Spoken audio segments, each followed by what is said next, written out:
Nakakainis naman tong tao na 'to. Kanina pa nagsasabi na tutulong pero sobrang bagal naman mag-reply. Yung message ko na nga.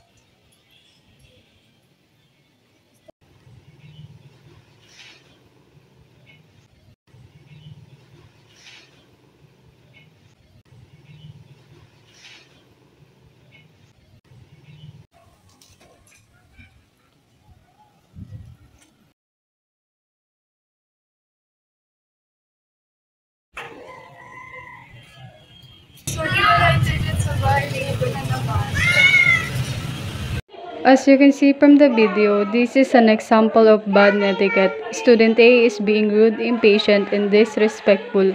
Messages like this can hurt feelings and make online spaces toxic.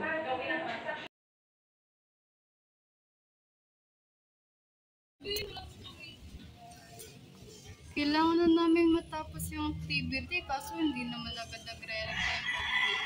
Baka may ginagawa. Message ko nga.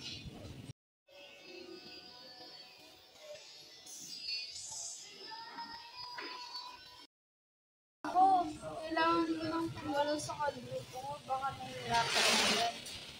Ay, nag-message na siya. Bato.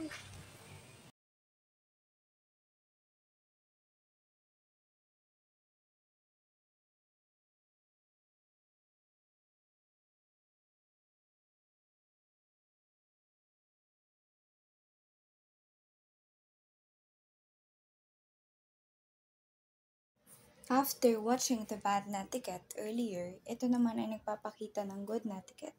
Student A used polite language, showed understanding, and helped instead of judging, which can help and make others feel better.